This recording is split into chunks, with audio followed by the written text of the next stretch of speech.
Hello guys, welcome back to my YouTube channel. So finally guys, welcome back to my YouTube channel.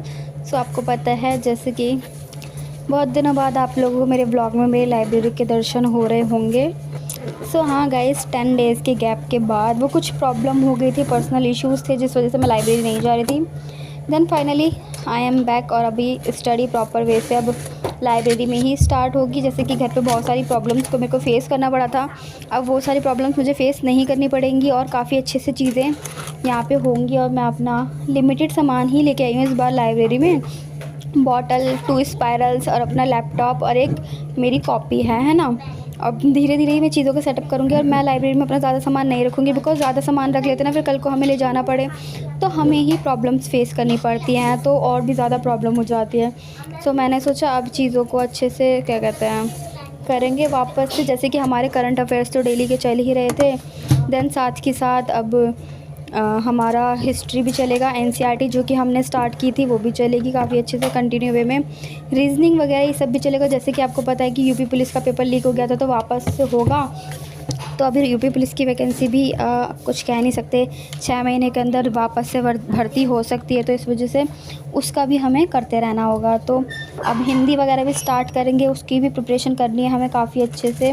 और जिन लोगों ने apply किया था UP police के लिए तो उन लोगों को याद होना चाहिए कि एग्ज़ाम कभी भी हो सकता है, तो अपनी प्रिपरेशन अच्छे से करके रखनी चाहिए हम लोगों को। सो गाइज़, इसीलिए अब हम अपना स्टार्ट करने वाले हैं, जीके वगैरह सब कुछ साथ में स्टार्ट कर देंगे।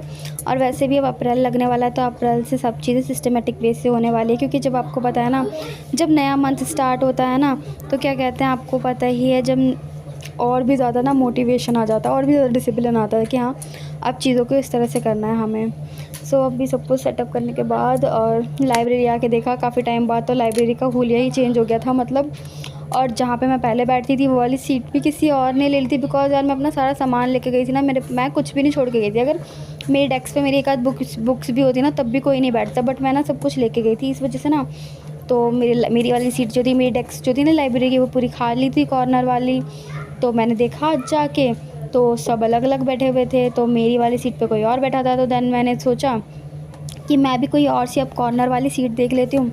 तो मैंने अपनी कॉर्नर वाली सीट फाइंड करी और फिर मैं वहाँ पे बैठ गई और काफ़ी अच्छा था। आज काफ़ी दिनों बाद 10 दिन बाद आई थी मैं लाइब्रेरी ना, तो बहुत लगता है कि हाँ यार, क्योंकि घर पे ना मैंने देखा यार, मैंने 10 दिन तक देखा मैंने किस तरह से स्टडी करी, किस तरह से घर पे और चीज़ों को मैनेज किया, घर का काम वगैरह जो भी होता है नॉर्मल सा है ना, मम्मी हो या ना हो वो एक अलग बात होता है, बट फिर भी अब अपना मैं अपने करंट अफेयर्स स्टार्ट करने वाली थी।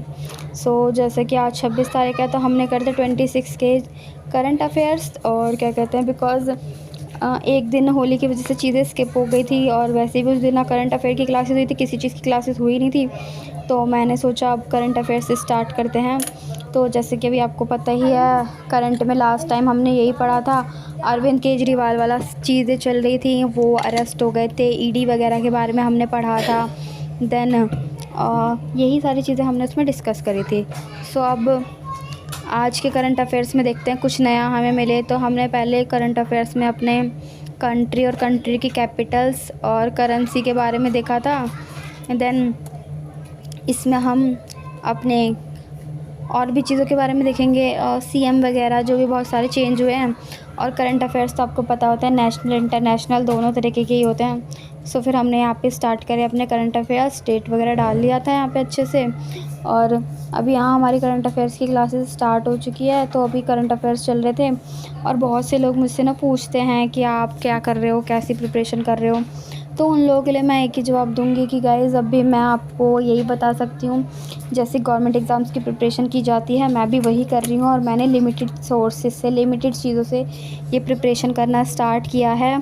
और अभी जो है मैं ऑनलाइन ही करती हूँ सब कुछ, मैं ऑफ़लाइन कुछ भी नहीं करती। ऑफ़लाइन मेरी खुद की स्टडी होती है जो कि ऑनलाइन चलती है, हाँ मतलब ऑनलाइन सोर्सेज से ही ऑफ़लाइन स्टडी मैं करती हूँ अपनी।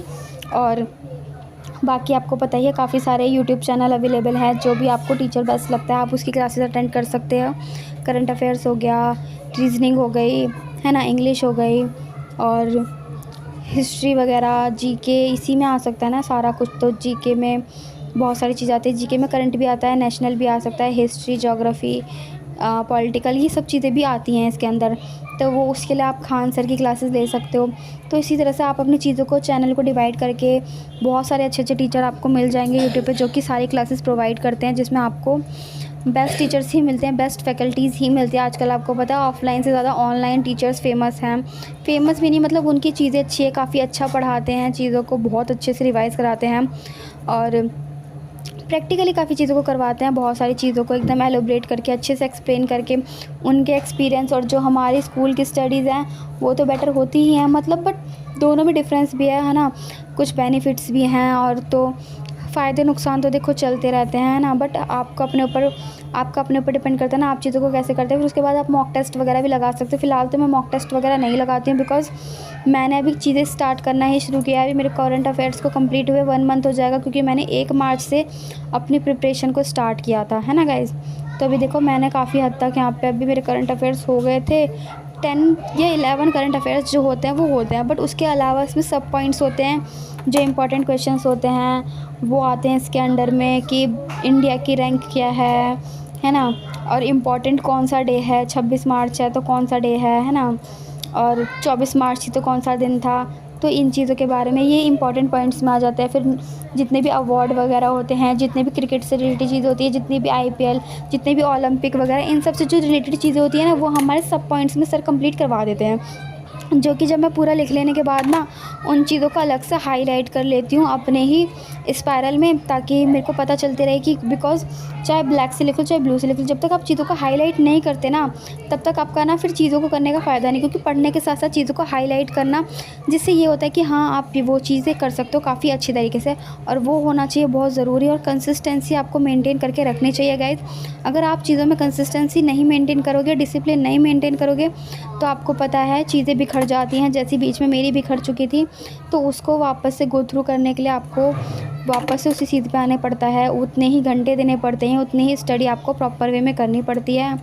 और इतने हमारे हो चुके थे लगभग काफ़ी सारे, जैसे कि अभी आप देख सकते हो क्वेश्चन, हाल ही में ज्ञानपीठ पुरस्कार किसको प्राप्त हुआ। फिर ऐसे क्वेश्चंस होते हैं जो हमारे सब क्वेश्चंस होते हैं, सब पॉइंट वाले।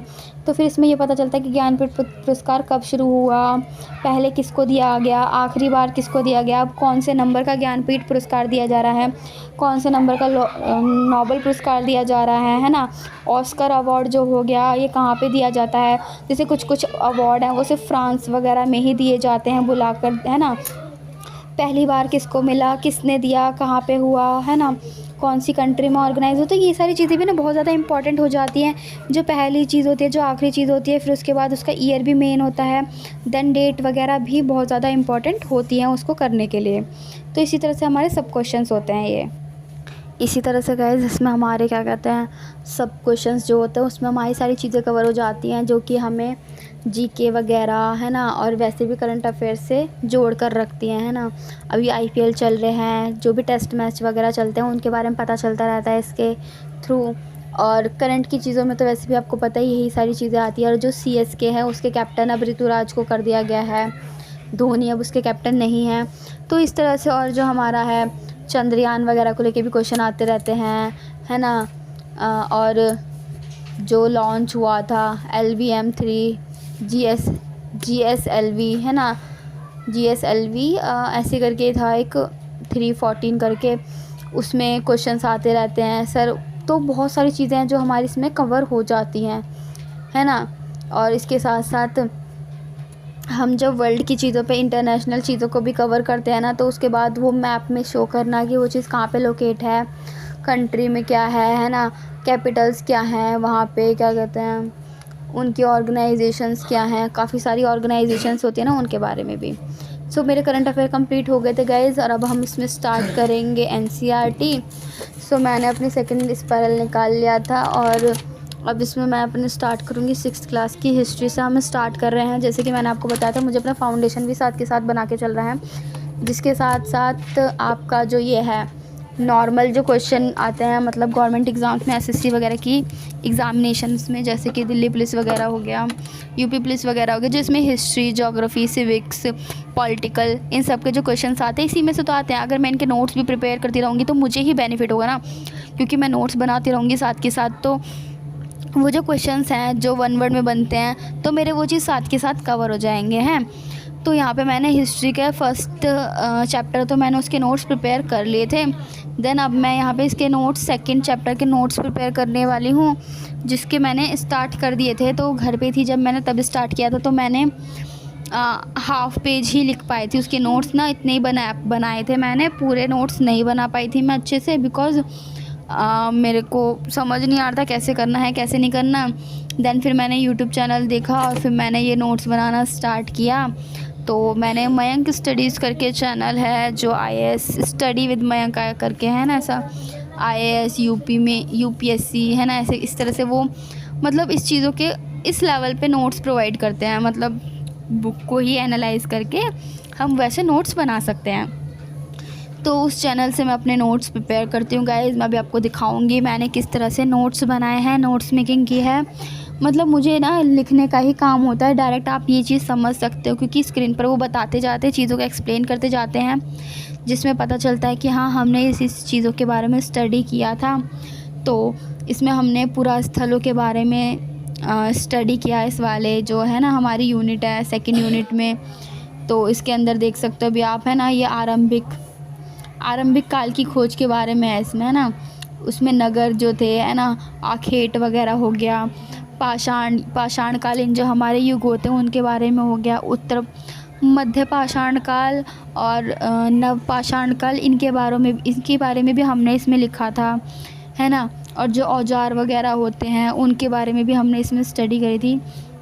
तो गाइज़ इस तरह से क्या कहते हैं, ये सेकंड चैप्टर के जो नोट्स थे वो मेरा आज का टारगेट था, वो मेरे आज कंप्लीट हो जाएंगे प्रॉपरली। इसमें हिस्ट्री ही स्टार्ट करी है फ़िलहाल, तो अभी मेरा ना ये है कि एक एक बुक उठाते हैं और उसको कंप्लीट करके जाते हैं, देन थोड़ा थोड़ा रिवीजन करते रहेंगे। जब मेरे को प्रॉपर मतलब ये है ना, 1 साल ऐसा आपको बनाना है जब आप ग्रेजुएशन में हो स्टार्टिंग ही में, तो 1 साल आपको ऐसे बनाना है कि हाँ आपने नोट्स बना के प्रिपेयर करके रख लो। जब एक टाइम आएगा ना, वो एज आएगी आपकी, मतलब एज तो है ही, बट फिर जब वो एग्ज़ाम वाला आएगा ना कि हाँ अब इस साल हमें सिर्फ रिवीजन ही करना है, हमारे पास सारी चीज़ें अवेलेबल है, सारे सोर्सेज अवेलेबल है, सारे नोट्स अवेलेबल हैं, सारे मैप वगैरह सब कुछ जब हमारे पास अवेलेबल होता है, तब हम इस चीज़ के बारे में हमें फ़िक्र नहीं होनी चाहिए। बिकॉज़ जब सब चीज़ अवेलेबल होनी चाहिए तब हम अपना रिवीजन को बहुत ज़्यादा स्ट्रॉन्ग कर सकते हैं।